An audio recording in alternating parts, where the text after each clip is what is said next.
Admiral Jake Morrison stood on the bridge of the UE's Vengeance and stared at the stars through the massive viewport. The ship was humanity's first warship, built in over 2,000 years.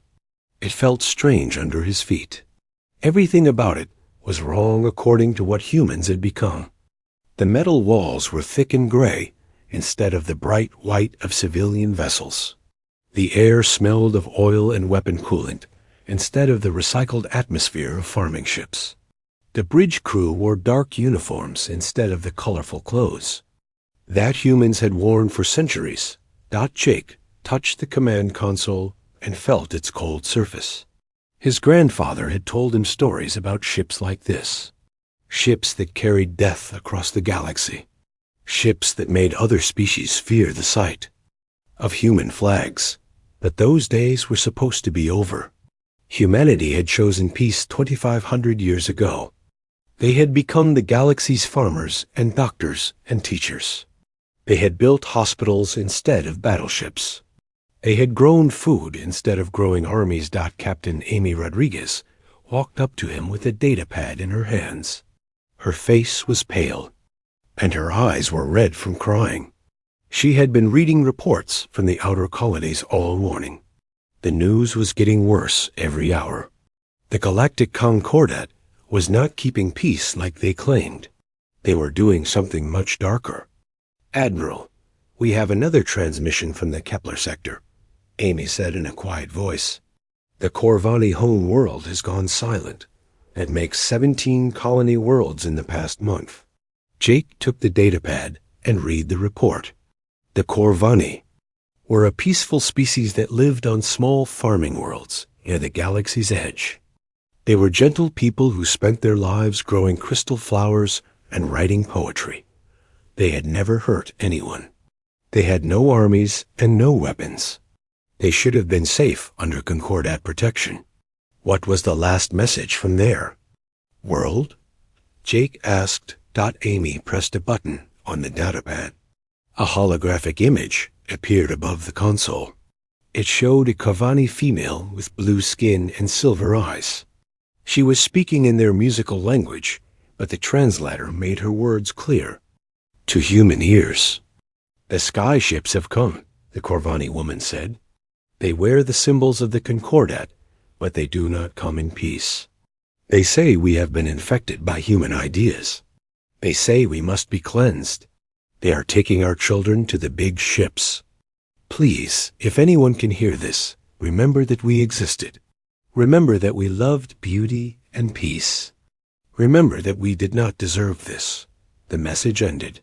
Jake stared at the empty space where the hologram had been. His hands were shaking with anger that he had not felt in years. The Corvani were gone. Another peaceful species had been erased.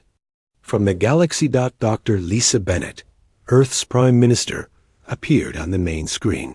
She was calling from the Capitol building in Geneva.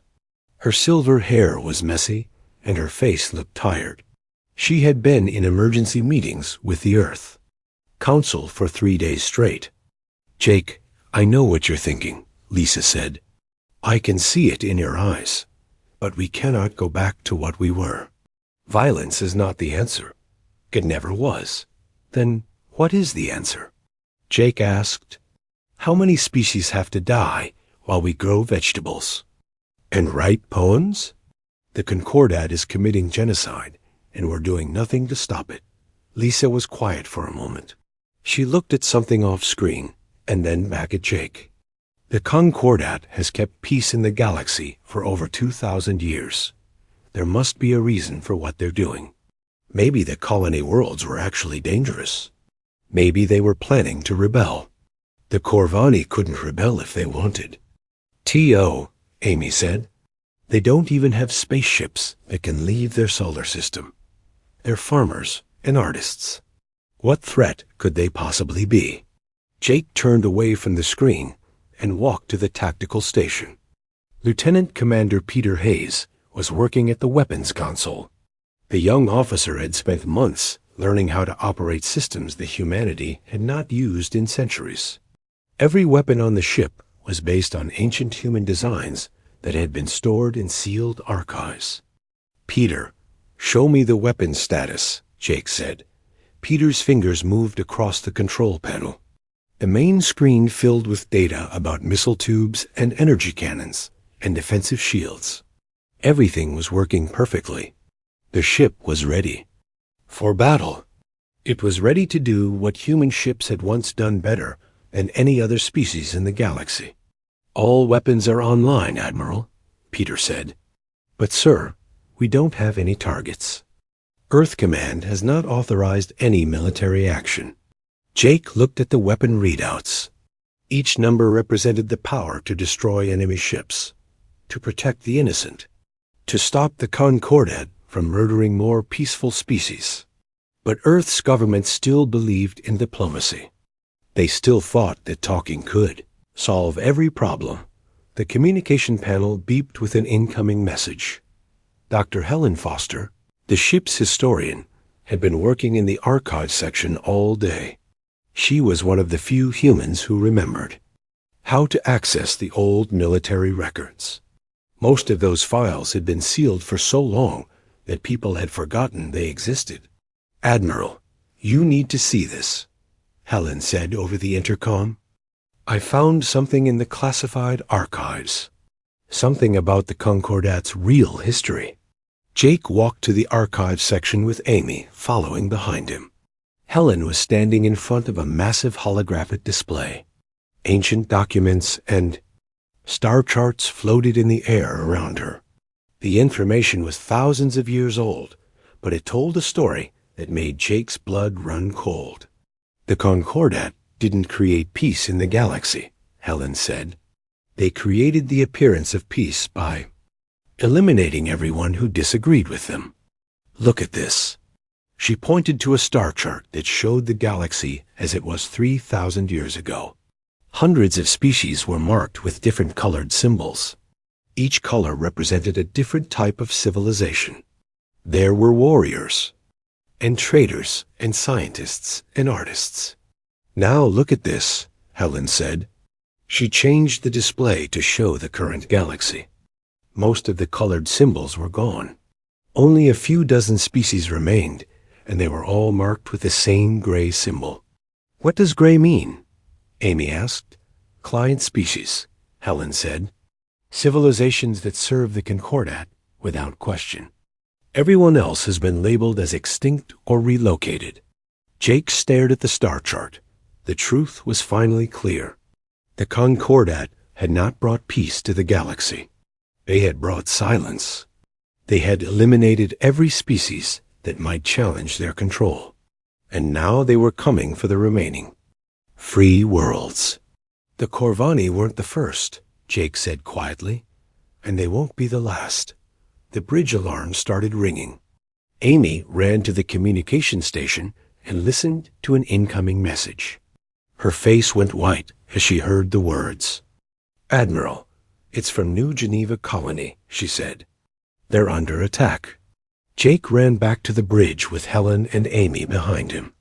The main screen showed a desperate transmission from Commander Robert Shaw, the leader of New Geneva's defense force.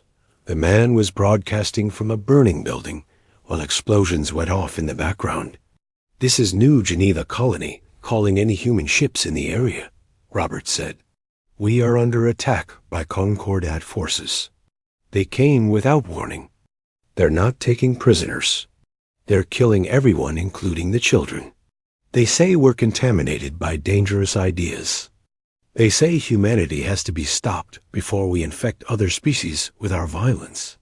The transmission started breaking up as enemy fire hit the broadcast station. Robert's voice became harder to hear, but his final words were clear. "Tell Earth that the Concordat fears us," Robert said. "They remember what we used to be. They know we could stop them if we wanted to. Don't let our deaths be meaningless." The screen went dark. New Geneva Colony was gone. Another human world had been destroyed by the species that claimed to protect.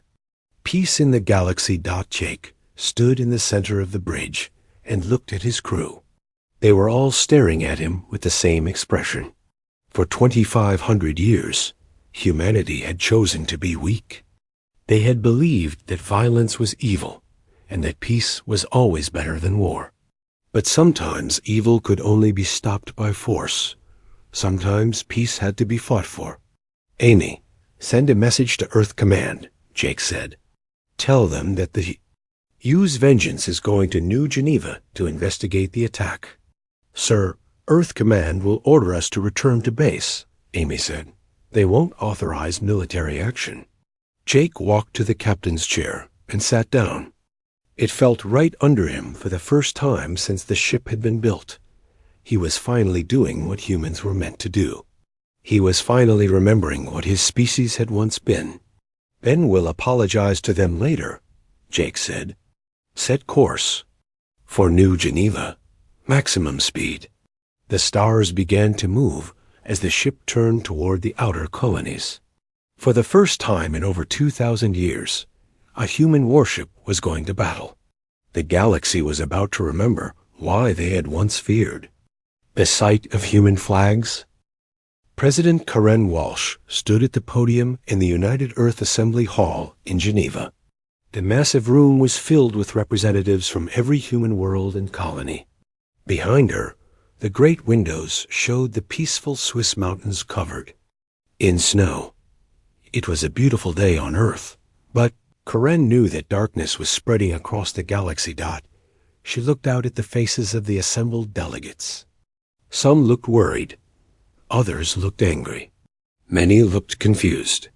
For 2,500 years, these meetings had been about trade agreements and farming schedules and cultural exchanges. Today would be different. Today would change everything. "My fellow humans," Karen began, "for over 2,000 years, we have lived in peace. We chose to put down our weapons and become farmers and healers and teachers.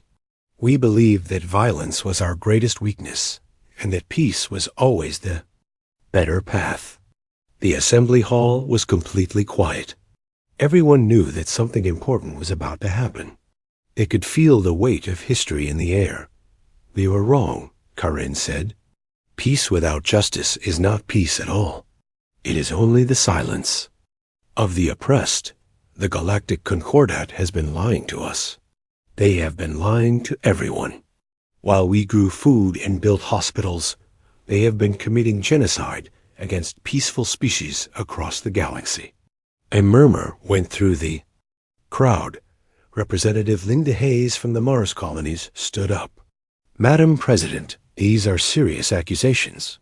Do we have proof?" Karen nodded to her aide, who activated the main display screen. Images appeared showing the destroyed Corvani worlds and the empty colonies where millions of beings had once lived. The evidence was clear and terrible. "The Concordat fears us," Karen continued. "They remember what humanity used to be. They know that we were once the greatest warriors in the galaxy. They destroy other species before those species can remember their own strength. But they cannot destroy us so easily because we are too spread out and too numerous." She paused and looked directly at the camera that was broadcasting her words. "To every human world.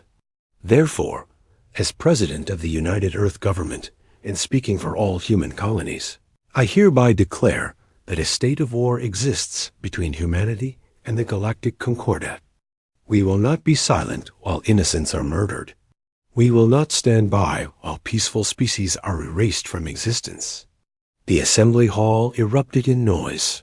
Some delegates cheered. Others shouted in protest. Many sat in stunned silence. The words had been spoken. After 2,500 years of peace, humanity was going to war again, not far across the galaxy. Zilithian High Chancellor Vexstar was meeting with his military advisors in the crystal towers of their home world. The Zilithians were the dominant species in the Concordat. They were tall and thin with pale blue skin and silver eyes that never showed emotion. They had ruled the galaxy for thousands of years through superior technology and careful planning.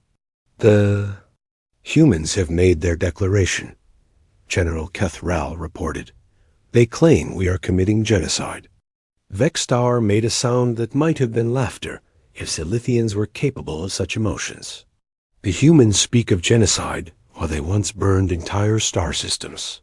They destroyed more life in a single century than all other species combined. They are projecting their own violent nature onto us. Should we take their declaration seriously? Another advisor asked. They have not fought a war in over 2 millennia. Their ships are designed for farming and transport. Their people have forgotten how to fight. Of course we should not take them seriously, Vexstar said. They are an obsolete species that chose weakness over strength. They gave up their power because they were afraid of themselves. They will make some noise and then surrender when they realize how hopeless their situation is. In the methane clouds of the gas giant Nexus Prime, the Methany Collective was also discussing the human declaration. The Methany were crystalline, beings that thought only in mathematics and probability. They saw the universe as a series of equations to be solved. Calculate probability of human military success. The central processing node commanded. Thousands of crystal minds worked together to analyze the data. Human population numbers, human ship designs, human military history, human psychological profiles. The calculations took only minutes. Probability of human victory, 0.003%, the collective announced. Probability of human surrender within 1 standard year, 97.4%. Probability of human extinction, 73.1%. The Methany dismissed the human declaration as statistically irrelevant. They returned to their calculations about trade routes and resource allocation on Earth. Colonel Steve Parker was standing in the command center of Proxima Station, humanity's largest orbital defense platform. Around him, technicians were working frantically to implement something called Protocol Lazarus. Steve had found the protocol in the sealed military archives. It was a plan to convert civilian infrastructure into military assets in case of emergency. How long until the agricultural processing stations can be converted to weapon manufacturing? Steve asked. Engineer Kathy Lopez looked up from her control panel. 6 weeks for basic conversion. 3 months for full military production capability. The designs are all still in the archives. We just need to retool the machinery. Steve nodded. Humanity's greatest advantage was their industrial capacity. They had spent centuries building massive manufacturing facilities to feed the galaxy. Those same facilities could be used to build weapons and warships. What about the farming ships? Steve asked. Captain Rodriguez has teams working on that, Kathy replied. The basic hull designs are solid. We can add armor plating and weapon mounts. Turn cargo holds into missile bays. The ships won't be pretty, but they'll be functional. Across human space, similar conversations were happening on every world and station. Dr. Tony Chun was working in his laboratory on Titan, studying alien biology samples. But now he was looking for weaknesses instead of medical applications. How could human weapons be designed to be most effective against Zilithian physiology? What frequencies would disrupt Methany crystal structures? On the mining world of Sirius, Captain Nicole Turner was meeting with her crew aboard the cargo hauler, Iron Will. The ship was old and ugly, but it was built to carry massive loads across dangerous space. With some modifications, it could carry weapons instead of ore. The Concordat thinks we're weak, Nicole told her crew. They think we've forgotten how to fight. They're about to learn how wrong they are. Her crew nodded in agreement. They were miners and farmers and engineers.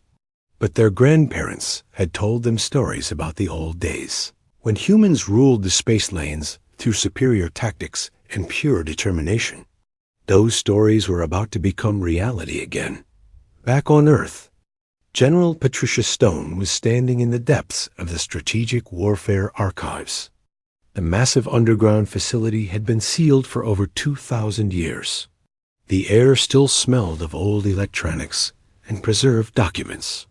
Rows upon rows of data storage units contained the accumulated military knowledge of humanity's warrior.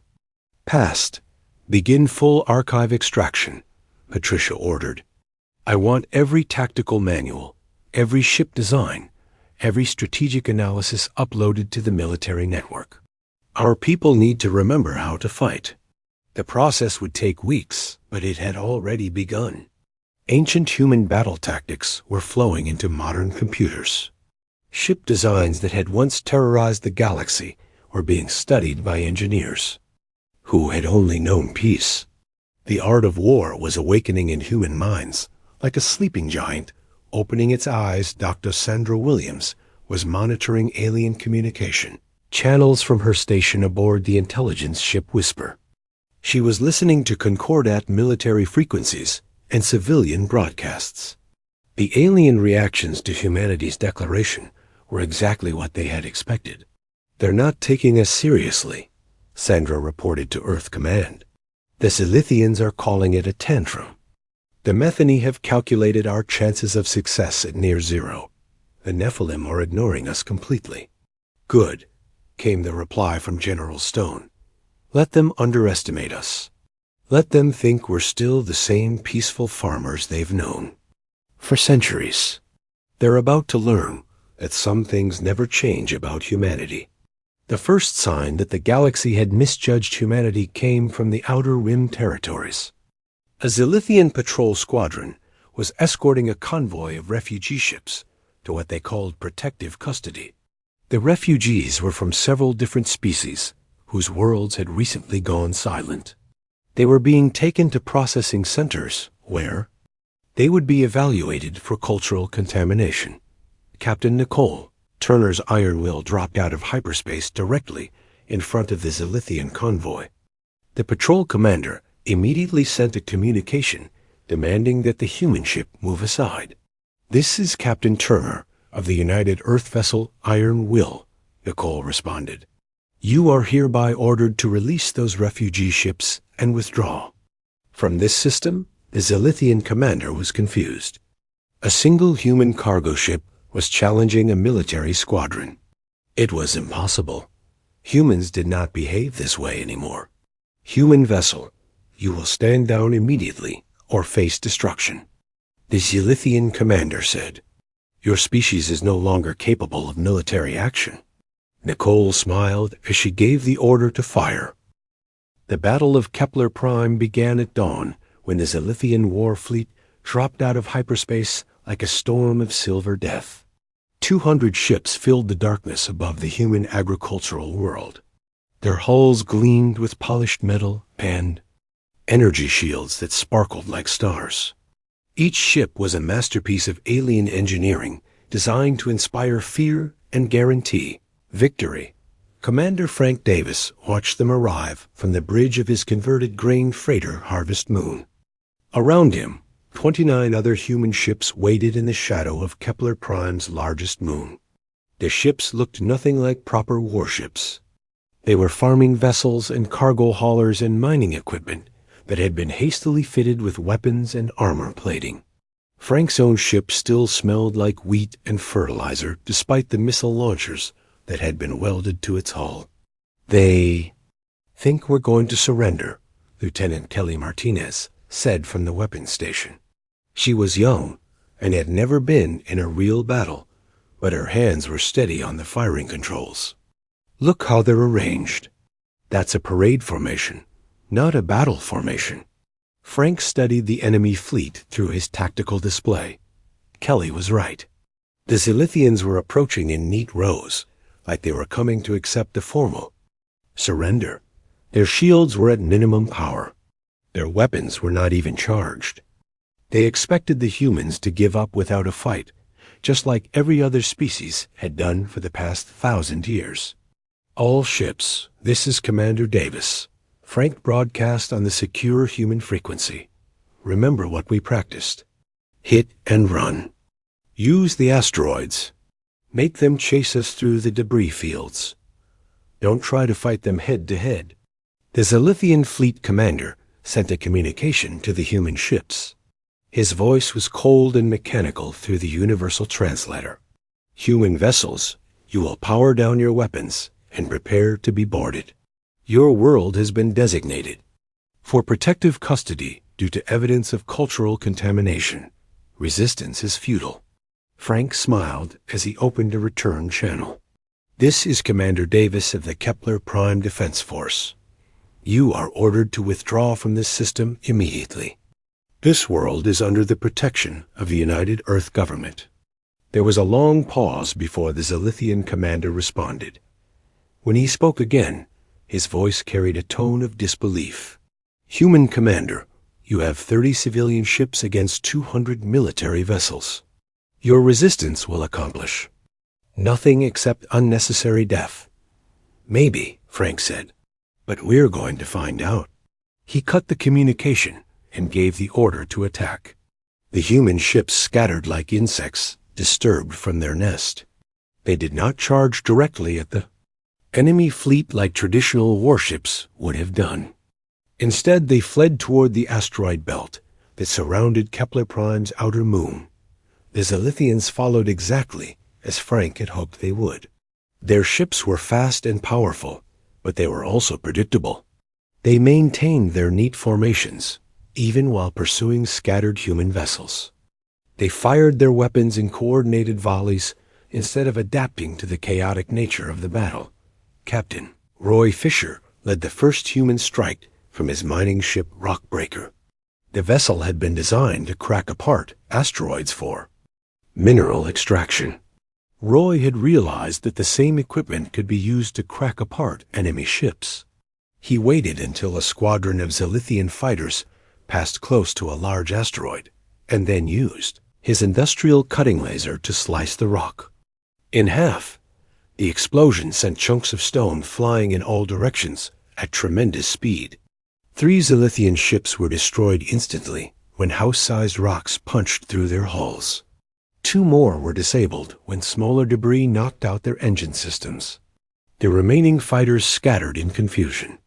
"Direct hit," Roy reported, over the communication channel. "Industrial equipment makes great weapons when you know how to use it." Lieutenant Kelly Martinez was having similar success aboard the Harvest Moon. Her ship was hiding inside a cloud of metallic dust that had been released from the cargo hold. The dust interfered with Zilithian sensors and made it impossible for them to get a target lock. When enemy ships came close to investigate, Kelly fired missiles that had been programmed to home in on engine heat. "Another one down," she reported, as a Zilithian cruiser exploded in a ball of orange fire. "They can't hit what they can't see." The battle became a deadly game of hide and seek among the asteroids. Human ships would appear from hiding places, fire their weapons, and then disappear again before the enemy could respond. They used debris clouds and electromagnetic interference and sensor shadows to stay invisible. They turned the asteroid field into a maze where only they knew the way. The Zilithians had never faced this type of warfare before. They were used to formal battles between organized fleets in open space. They understood energy shields and missile barrages and coordinated attacks. But they did not understand how to fight an enemy that refused to follow the accepted rules of combat. "They're not fighting like a proper military force," the Zilithian fleet commander complained to his officers. "They're behaving like pirates and terrorists. This is not how civilized species conduct warfare." His tactical officer studied the sensor readings with growing concern. "Sir, we have lost 47 ships, and the humans have lost only 6. Their tactics are extremely effective, even though they should not be working." The fleet commander was becoming frustrated. His ships were superior in every way. His weapons were more powerful. His shields were stronger. His crews were better trained.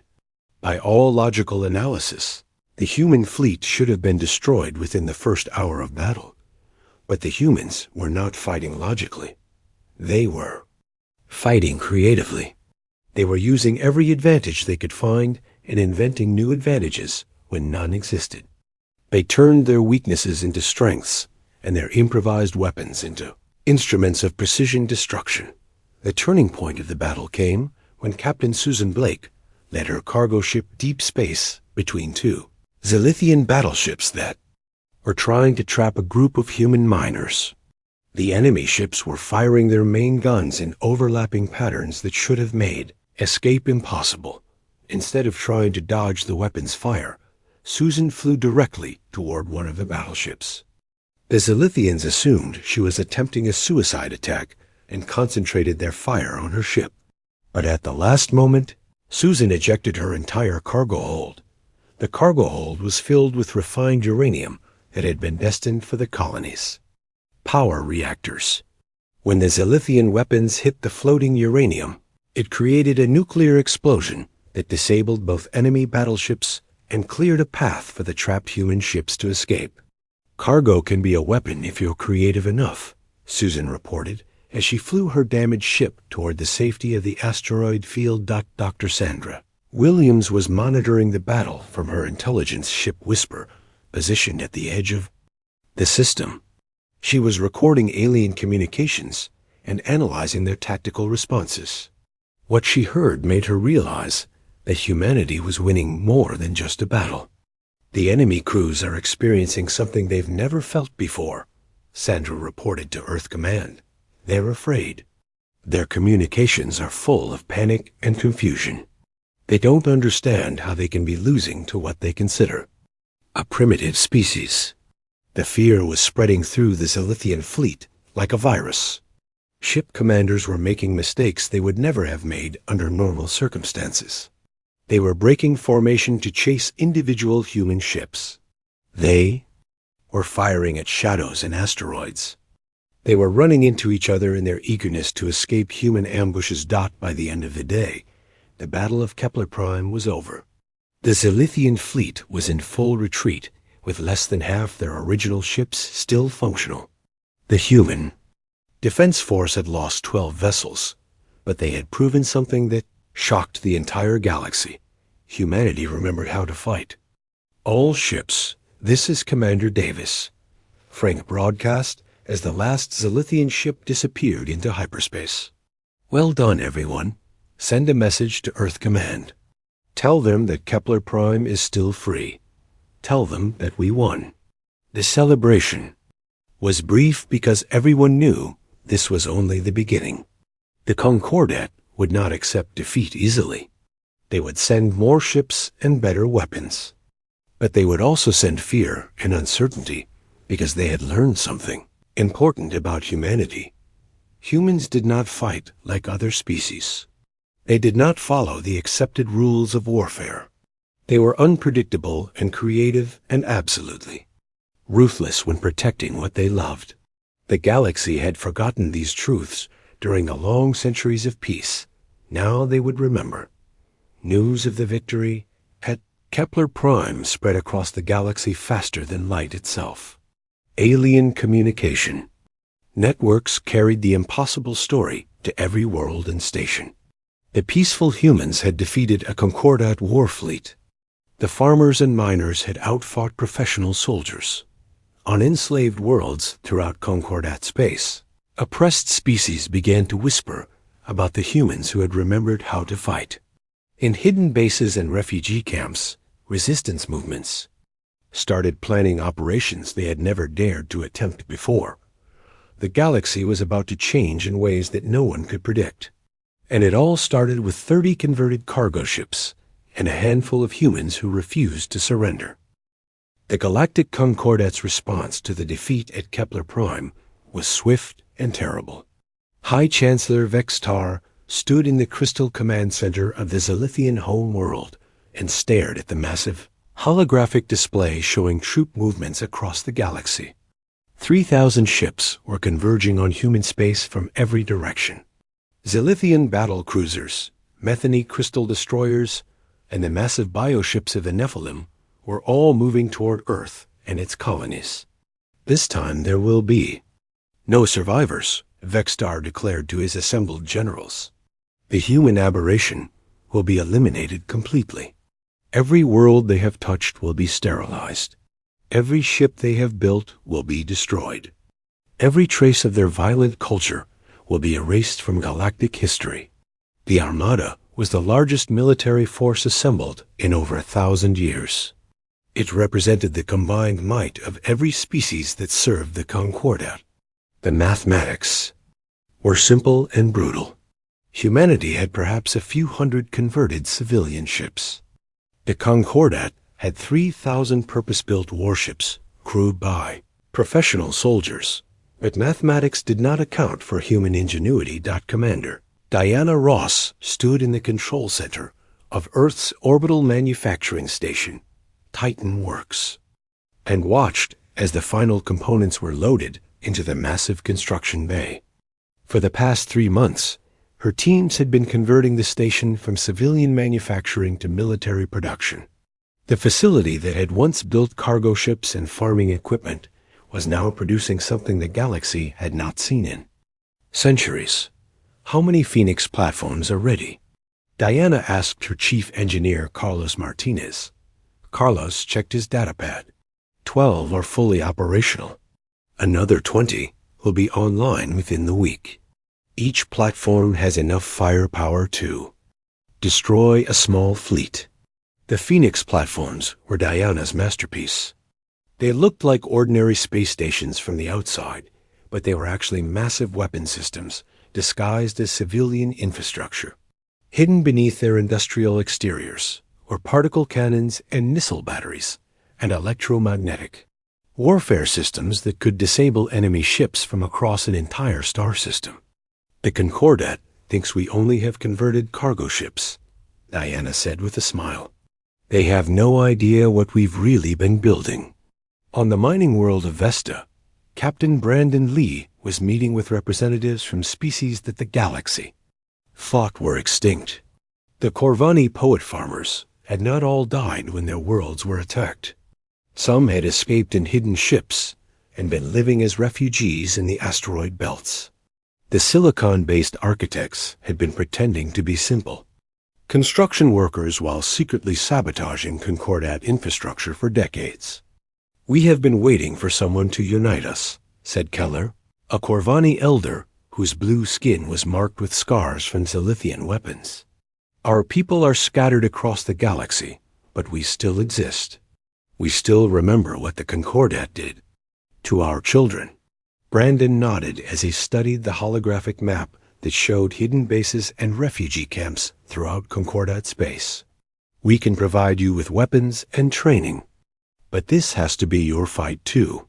Humanity cannot liberate the galaxy alone. The Wanderer Fleet Commander Nexus spoke next. His people lived on massive ships that traveled between the stars without ever settling on planets. My ships have been mapping Concordat supply lines for centuries. We know where their fuel depots are located, where their communication relays are hidden, where their leaders meet to plan their genocides. Then we hit them all at the same time, Brandon said. Coordinated strikes across 50 systems. Make them fight on 100 different fronts while their main fleet is busy with Earth. The plan that emerged from the meeting was ambitious beyond anything that had been attempted in galactic history. Resistance cells would activate on every Concordat. Worlds simultaneously. Supply lines would be cut. Communication networks would be sabotaged. An empire that had ruled through fear and superior coordination would suddenly find itself fighting chaos on every front. But the most important part of the plan involved something that no one except humans could accomplish. Captain Rachel Green stood on the bridge of her stealth ship Shadow Walker and studied the star charts of the Zilithian home system. The system was protected by sensor networks and patrol fleets and orbital defense platforms that made it impossible for enemy ships to approach undetected. At least, that was what the Zilithians believed. The captured Concordat ships are ready, reported her tactical officer, Lieutenant Mike Rogers. We've modified their identification codes and communication systems. As far as Zilithian sensors are concerned, we're a returning patrol squadron. Rachel smiled. The plan was simple in concept, but incredibly dangerous in execution. A small fleet of captured enemy ships would penetrate to the heart of the Zilithian Empire and broadcast evidence of Concordat atrocities across every communication channel in the galaxy. The truth would finally be revealed to species that had been living under Concordat propaganda for centuries. "Remember, we only get one chance at this," Rachel told her crew. "Once we start broadcasting, every ship in the system will be hunting. U.S. We need to stay alive long enough to get the message out." The Shadow Walker and 5 captured Zilithian vessels entered hyperspace toward the most heavily defended system in the galaxy. If they succeeded, the political landscape of the galaxy would change forever. If they failed, the evidence of Concordat. Genocide would die with them. General Scott Murphy was establishing training camps on liberated worlds throughout the Outer Rim territories. His mission was to teach alien species how to fight using human military doctrine. It was harder than he had expected, because most species had forgotten their own warrior traditions during centuries of Concordat rule. The key is to stop thinking. Like prey, Scott explained to a group of refugee commanders from different species. The Concordat wants you to believe that resistance is hopeless. They want you to think that their technology makes them invincible. But technology is just tools. What matters is how you use those tools. He activated a holographic display showing the Battle of Kepler Prime. Humans won that fight because we used creativity instead of brute force. We turned our weaknesses into advantages. We made the enemy fight on our terms instead of theirs. A Corvani commander raised her hand. But our people are not warriors. We are artists and farmers. How can we learn to fight like humans? "You don't have to fight like humans," Scott replied. "You have to fight like yourselves. Use your artistic creativity to devise new tactics. Use your farming knowledge to sabotage their food supplies. Every species has unique abilities that can be turned into weapons if you think creatively enough." The training camps were producing results faster than anyone had hoped. Species that had been passive victims for centuries were remembering how to be dangerous.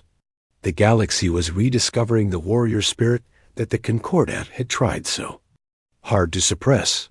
Commander Chris Taylor was coordinating with resistance cells across 40 different star systems from his mobile command ship relay station. The ship was disguised as a communication satellite, but it was actually the nerve center for the largest rebellion in galactic history. Every few hours, new groups made contact offering to join the fight against the Concordat. The silicon miners on Proxima 7 have taken control of their asteroid belt, reported his intelligence officer, Lieutenant Sarah Wong. They're using mining charges to destroy Concordat supply convoys. The Metheny dissidents on Crystal Station have hacked into the Concordat military network, added communications specialist Corporal Jim Parker. They're feeding us real-time information about enemy fleet movements. Chris studied the tactical display that showed rebel activity across dozens of systems. The Concordat was facing something they had never encountered before. Instead of fighting one organized enemy, they were fighting thousands of small groups.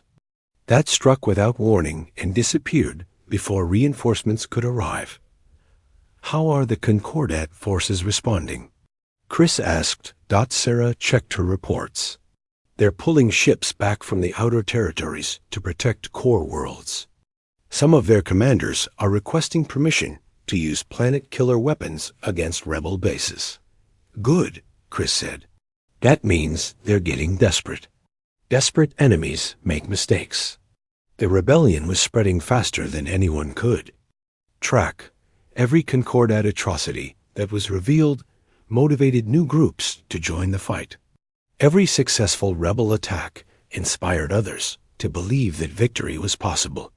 The empire that had seemed invincible was beginning to crack under the pressure of fighting on many fronts at once. But the real test would come when their massive armada reached human space. Admiral Jake Morrison was preparing for the largest space battle in galactic history.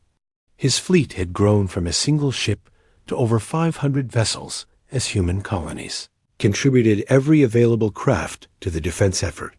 But even 500 ships seemed small compared to the 3,000 that were approaching Earth. All defensive platforms report ready, Captain Amy Rodriguez announced from the tactical station. The Phoenix stations are powered up and waiting. The asteroid minefields are in position. Every approach to Earth is covered by overlapping fire zones. Jake nodded, but his expression remained serious. The Concordat isn't going to make the same mistakes they made at HFY. The final battle did not begin with weapons fire or grand speeches. It began with silence as 3,000 Concordat ships faced 500 human vessels in the space between Earth and Mars. The enemy armada stretched across the darkness like a city of lights. Each ship was a masterpiece of alien engineering, designed for one purpose: the complete destruction of humanity. Admiral Victoria Hughes commanded the largest human battle fleet ever assembled from the bridge of the Dreadnought. New Hope. The ship had been built in the orbital yards of Luna, using designs that were over 2,000 years old. Its hull was thick with armor plating, and its weapon bays were filled with missiles that could crack planets. But even the mighty New Hope looked small compared to the Zilithian flagship Eternal Dominion. Admiral, enemy fleet is moving into attack. Formation, reported Tactical Officer Lieutenant Commander Bobby Clark. They're not making the same mistakes they made at HFY. This time they're staying together and coordinating their approach. Victoria studied the enemy formation on her holographic display. The Concordat had learned from their previous defeats. They were advancing slowly and carefully with overlapping shield coverage and supporting fire patterns. They would not be surprised by human creativity this time. All ships maintain defensive positions, Victoria ordered. Let them come to us. Make them fight through our prepared defenses. The space around Earth had been turned into a fortress over the past months. Hidden weapon platforms floated among the asteroids. Minefields blocked the major approach routes. Communication arrays were ready to coordinate the defense of humanity's home world. But Chancellor Vextar had brought something that humans had never seen before. The Zilithian flagship began to glow with an energy that made the stars themselves seem dim. Deep within its crystal core, machines were awakening that had been built using technology from the dawn of galactic civilization. Admiral, we're detecting massive energy buildup from the enemy flagship, Bobby reported. The readings are off our instruments. Whatever they're charging, it's more powerful than anything in our databases. Victoria felt a chill run down her spine. The Concordat had kept this weapon secret for thousands of years. It was their ultimate guarantee that no species would ever challenge their rule. A device that could destroy entire solar systems with a single blast. Dr. Nancy White to the bridge immediately, Victoria ordered. Nancy was the fleet's chief scientist and their expert on alien technology. If anyone could understand what they were facing, it would be her. Nancy arrived within minutes and immediately began analyzing the sensor data. Her face went pale as she realized what the enemy was preparing. Admiral, that's a dark energy converter. It uses the quantum vacuum itself as a weapon. A single shot from that device could sterilize every planet in this solar system. How do we stop it? Victoria asked. We can't, Nancy replied. The energy output is beyond anything our shields can handle. Our only chance is to disrupt the charging process before they fire. Victoria looked at the tactical display. The Zilithian flagship was surrounded by hundreds of escort ships. Getting close enough to disrupt the weapon would require a suicide mission. Someone would have to fly directly into the heart of the enemy formation with no hope of survival. I'll do it, she said quietly. Admiral, you can't, Bobby protested. The fleet needs you to coordinate the defense. The fleet won't matter if that weapon fires, Victoria replied. "Transfer command to Captain Rodriguez on the Iron Fist. Tell all ships to cover my approach." Before anyone could stop her, Victoria was running toward the shuttle bay. She commandeered a small scout ship and launched it toward the enemy formation. The tiny vessel was fast and hard to target, but it would not survive long against the firepower of 3,000 warships. "Admiral Hughes to all human ships," she broadcast as she accelerated toward certain death. "This is our moment. This is why we remembered how to fight. Not for conquest or glory, but to protect the innocent. Follow my lead and show the galaxy what humanity stands for." The human fleet erupted into action. Every ship launched missiles and charged their weapons. The Phoenix platforms revealed themselves and began firing their hidden cannons. The space around Earth became a storm of light and explosions as the greatest battle in galactic history finally began. But Victoria's scout ship was not alone in its desperate charge.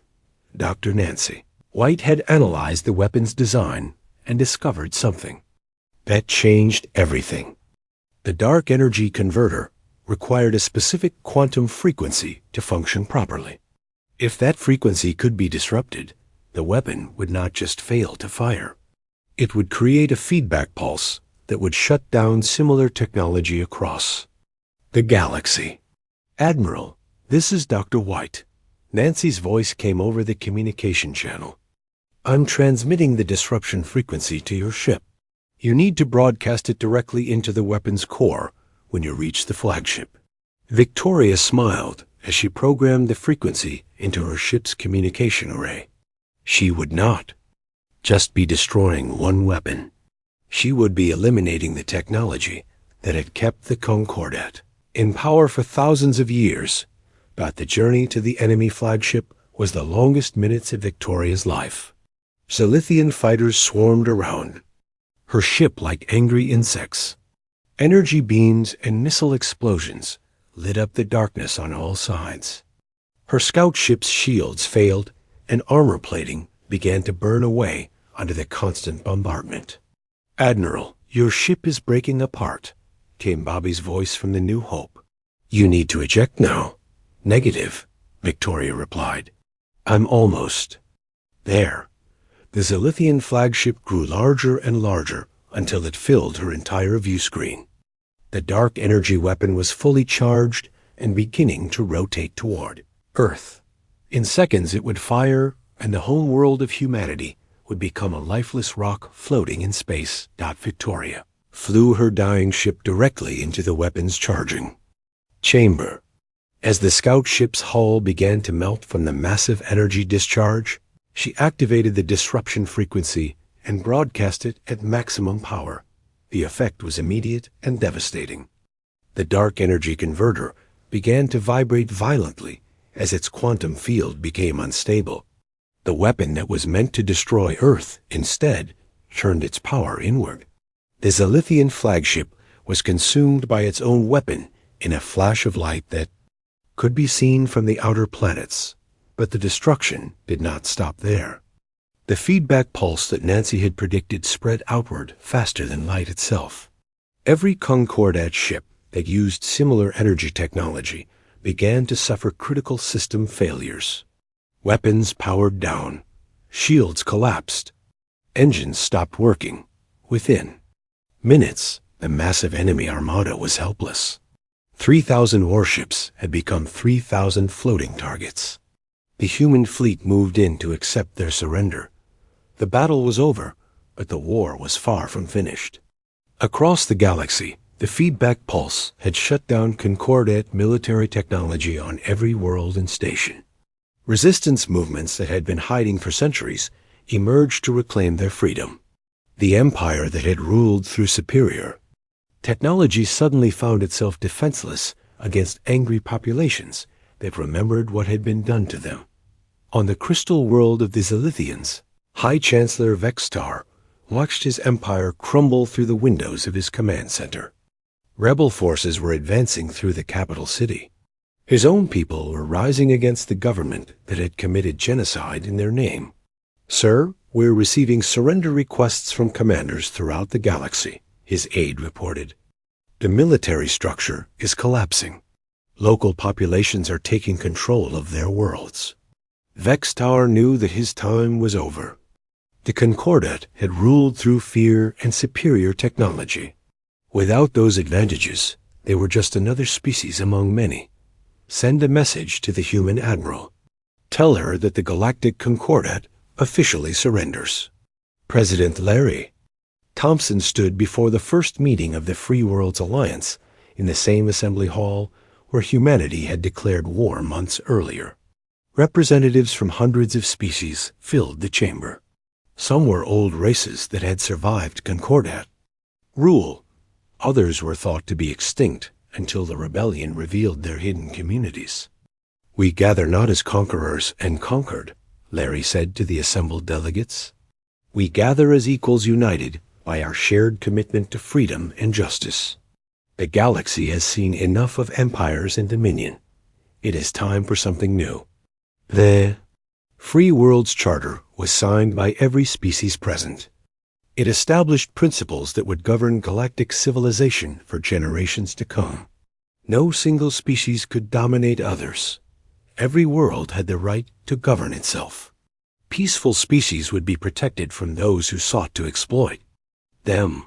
But the Charter also included provisions that reflected hard-learned lessons about the nature of peace and justice.